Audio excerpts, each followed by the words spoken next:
we're going, we don't need roads. Jake, I was just saying how much I fucking love this movie. And I always say I do junkets every day, and I can't tell everyone that I love their movies. So sometimes I just go, hey, it got made. And so I really do love it. So seriously, thank you for taking the time. Thank you, Jake. Yeah. So now that you have stepped behind the camera and you know what it feels like to have directed an entire feature film, and it's giving you this greater appreciation, I'd imagine, for what it takes to craft a story. What is a scene from a past project that you've done that you now see most differently now that you have a greater understanding of what it means to be a director? Ooh, that's a big question, Jake. Chicago coming hot. Honestly, more than one scene that comes in mind. What really happened was, so I've done so much television in my career, and in television, every week you have a guest director. Mm-hmm. So I really realized that, when a director is bad or just medium, and I don't mean like their talent level in terms of how they finish, I mean like how they run a set. It's the equivalent of just like a not great boss. And in those moments, I think I was a little bit more harsh on people. And I should have had a little bit more empathy, because the reason that they didn't have the answer was because they didn't know, not because they were being lazy. And I didn't quite realize that, where I'd have like an actor come up to me or a crew member, and at hour 12, day 13, sometimes I would just be lying with an answer. And I would think like, they're getting mad at me. But I don't have the answer. I know you're frustrated, but I don't know. Yeah, we're all just doing the best we can. We're doing the best we can. Really all we can ask. Exactly right. Before the story kicks into high gear, obviously there's a great scene where you have a very strange meeting between your character and Andy Samberg. So I am curious, what is the strangest celebrity encounter you've ever had in your life? Gosh, I got to say probably the first big one was when I moved to Los Angeles. I became friends with Derek Waters, who ended up creating the whole Drunk History franchise. And one night I was in his neighborhood and texted, "You want to get a beer?" And he said, "Sure." And we went to some dive bar, and he said, "Hey, my buddy Bob's coming." And I said, like, "Great." And about 20 minutes later, Bob Odenkirk walked in. And, being a Chicago guy growing up, going to Second City, I'm like, Bob Odenkirk is, on the Mount Rushmore. And him just walking in and getting like a beer and sitting at our table. And I just moved to LA. I was like, in what world can I just act like you're Derek's buddy Bob? Nice to meet you. So you're from Illinois, right? So that was one of those weird ones. Well, especially there's something about, me, talking to you talking about, like, when you have that Chicago connection with someone, it feels like you're a part of this exclusive club that no one else is allowed in. I agree. It's a cool feeling. I want to ask this question without getting into spoilers, because I don't want to ruin the movie. So I'm going to sort of tiptoe around it. So much of this movie involves us as an audience questioning whether or not this is really happening. Is there any chance that what he's experiencing is not real? And you don't really find out any kind of an answer until the end of the film. So I'm sort of curious, as you were putting pen to paper, how long into the process of writing this story did you decide whether or not it was going to be real? And is there a version of the story where you went the opposite way with it? Yeah, totally. I think it's, I wanted to do every scene, and I wanted it, both sides could work. I wanted it to be a movie that, I wrote this really during the pandemic, where during the pandemic, when we were all locked up, if you watched one political side of the news versus the other, they were saying totally different things, and both sides had points. So the idea that truth became subjective really tripped me out, and I wanted to make sure that this movie kind of honored both sides. If you wanted to run through the movie and believe that it was all in his head, I wanted those scenes to feel right. And if you believed, of course it's real, that needed to feel right. So that was a big thing we did with like Adam Silver, with our producers, with our crew, with Grace Alley, our production designer. We all really wanted everything to have to work in both worlds. Well, that's why I think this script is so brilliant, because when things are happening to him, it feels like, well, yeah, this is legit. Of course this is happening. And then when he explains it to someone else, you go, oh, he sounds batshit crazy. So that's why, even though we just bought it 30 seconds before. So my girlfriend and I watched this film together and started analyzing what sort of relationship you would have to have with someone to pull off the entirety of the 30 days. And we decided that it boils down to someone you're comfortable enough going to the bathroom in front of. Which leads me to my big question: which past co-star in your career would you spend the 30 days with? Ooh, that's a big one. I guess, um, who would I spend the 30 days with? Probably Lamorne Morris. Honestly, Yeah. I would just watch a doc. No one would have to be hunting you. I would just watch like a mini series about Yeah. the 30 days of you guys together. Yeah. And then I think we would talk about during that 30 days, I'd start and say like, what weird thing are you into these days? And he'd be like, well, let me explain. And then 29 days later, I'd be like, you talked for 29 days about nonsense. It's like that SpongeBob like title card. It's like 29 days later, Exactly. and then then in he's the like middle, wrapping day up. 13, you would just see him being like, I'd still watch it, to be honest. You pulled together such an amazing cast in this film, but there's one actor specifically I want to talk about, one of the most beautiful moments, which is the scene you have in the back of a car with Christopher Lloyd. As a director, obviously, you have to be professional. You're also his only co-star in that scene, so you have to be his fellow actor. But as a film fan, do you give yourself a moment to just be a fan and ask all of the Back to the Future and Roger Rabbit and Adam's Family and Taxi questions you've always wanted to ask? Yeah. So it's tricky because you're right. So I'm a big fan. Taxi meant a lot to me. So his performance in that meant a lot. The kind of character that he's created, I like a lot. And so I've been a fan. I've cared about him a lot. And so it was hard. But no, we really didn't. Our camera operator is a little bit because we were in the limo so much and it was late at night.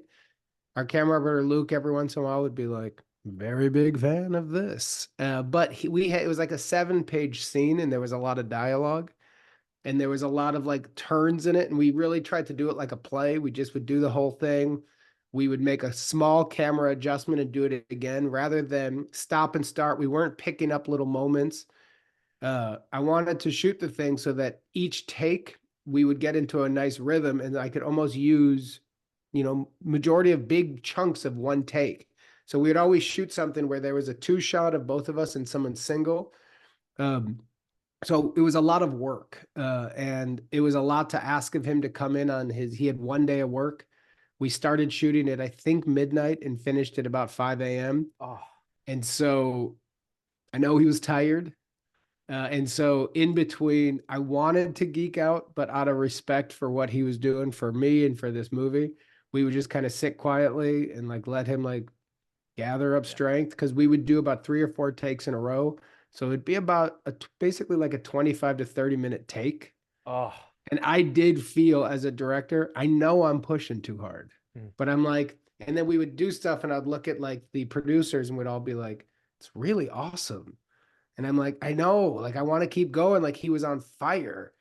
So I wish I had a opportunity to sit and chat with him more.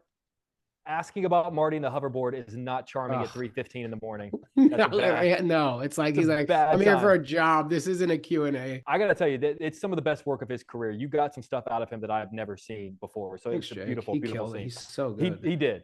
Before I let you go, I have a couple of things I want to talk to you about. February 4th is the 10-year anniversary of what I think is one of the single funniest moments in the history of television, which is the moment that you and Zoe got to meet Prince in New Girl. Right. I'm just curious. February 4th is. Yeah. Which I believe it was a Super Bowl episode, right? Yes, that's right. It was the big Super Bowl. I'm sort of curious, 10 years later, what you remember most about that day, and specifically what I can't talk to many people that have had that sort of intimate experience with Prince. Yeah. So the difference of that day going to the Chris Lloyd is I did turn that one into a Q&A. So there was a scene where Zoe and I are sitting on a bench and we're all talking in like a 3-shot. And after they call cut, mostly actors stand up and move around and kind of go back, but Prince didn't move. And so Zoe and I kind of looked at each other, and if somebody guests on your show, you're like hosting them. So, it's like if you're hosting a party and your guest isn't moving, then you don't move. So the 3 of us just sat on this really tight bench with like our shoulders touching. And I just started asking questions and, talking about like why he was there and how he loved TV, how he loved Roseanne and Cheers, asking about Minnesota. I asked him about like the pancake story. And you know, he was just like a super charming Midwestern guy. You know, That really quickly, I was like, Prince is just a dude from Minnesota. And if you're from Chicago, we know what the Minnesotans are like. Like they're good people. Yeah, you as a Spider-Man fan, you'll appreciate. I learned this recently that the um, fake Warner Brothers alley where they shot the album cover for Purple Rain is the same Yes. fake New York alley where they shot the upside down Tobey Maguire Spider-Man kiss. Oh, no way. That's Yeah, cool. yeah. I would love to ask you about just the city of Chicago. Yeah. It's a city that I'm biased, but more so than any other, Yeah. when I talk to an actor from Chicago, it almost feels like you can feel the city in their work, in their performances, and in who they are. I was just wondering if you could sort of talk a little bit about the impact that our city has had on the now both storyteller and actor that you are. Well, I know for me, when I grew up, you know, I grew up in the 80s in the burbs. And so the John Hughes of the world, those were just what I thought movies were. And when I saw movie stars, it was Bill Murray. And then when I'd go to like my grandma's house in the city with all my uncles there, they all looked like Bill Murray. And they all had mustaches and they all talked trash and they were all like big characters. And so for me, this Chicago type was what I thought all movies were. And as I've gotten older, I realized like, oh, everything isn't Chicago. And I know that's a really basic idea, but it's such a building block to me of like, you know, it's the center of the country. And if the country is a body, Chicago's the heart. And so what I love about Chicago is it just feels whenever I go back, I try to get back at least twice a year. It's just a nice grounding kind of place. Everything I always write, you know, honestly, this movie was written for Chicago. I was going to do it with Joe Swanberg on the north side. Like the way the family, the houses, like the family structure, that's a Chicago vibe to me. That feels like the North Side kind of group. It feels like a family, like my cousins and my siblings. And then I wanted to shoot in LA because this is where I live, but it was originally all based out of Chicago. That's interesting. One of my favorite lines I've always heard about Chicago that I love is that New York is what your apartment looks like, and Chicago is what your apartment looks like when your family's coming over. And I always thought that was a really interesting sort of a comparison between the two cities. Yeah, totally. I'm gonna cut you loose on this because I know you have the podcast in a couple of minutes. If you pick up a Blu-ray copy of Across the Spider-Verse, I don't know why that's happening. It's a celebratory film. If you pick up amazing a Blu-ray copy of Across the Spider-Verse, you'll see my quote on the cover calling it the best Spider-Man movie of all time. I just think it's an absolute stone cold masterpiece.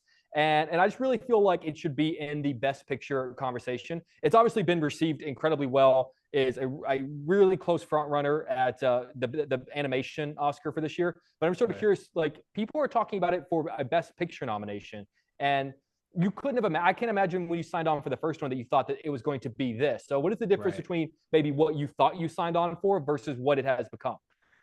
Well, I signed on for the talent involved. So my involvement started when Phil Lord wrote me an email. And in terms of, you know, sports connections, you know, Phil Lord is like Phil Jackson. So if Phil Jackson says I'm putting a team together and then people go like, are you surprised it won a championship? It's like, well, it's him. Yeah. So it would have been different if it was like some random kid out of like Quebec who had an idea and I decided to do their animated thing. But Phil Lord and Chris Miller are, you know, they're real players and they know what they're doing. And so obviously how far it's gotten has been really exciting. But no, I don't feel overly shocked. And also the amount of work that the animators and the directors put in, the amount of money that Sony keeps committing. Nobody's cutting corners. And when a lot of times when you have a project that the project is finished when you run out of money, and that's you know, that's my experience. Well, that's not their experience. When the project is finished, when it's finished, and if they need more money, they get more money because they're not finishing this until it's exactly the way that they see it. And when you're just a small part in it, which is what I am as an actor in it, that's pretty cool. Well, you know, like they're going to keep going until this one's right. That's a good feeling. I know Beyond was supposed to come out in March. I'm pretty certain it's not going to, but like it's one of those situations where I'm going like you. Okay, cool. Like, like just put it out when it's done. Like I'm in. I'd rather it wait and have it be good than you know than rush it. Yeah. My phone is blowing up because the Real Blend guys are waiting for you. So I'll see you in a couple of seconds. But thank you for taking the time for giving me this one-on-one. The film is fucking incredible. You should be beyond proud of it. And we love you here in town, man. You're more than welcome. I have a very comfortable fold-out couch. You're welcome to it when you come back home, man. I appreciate you. Where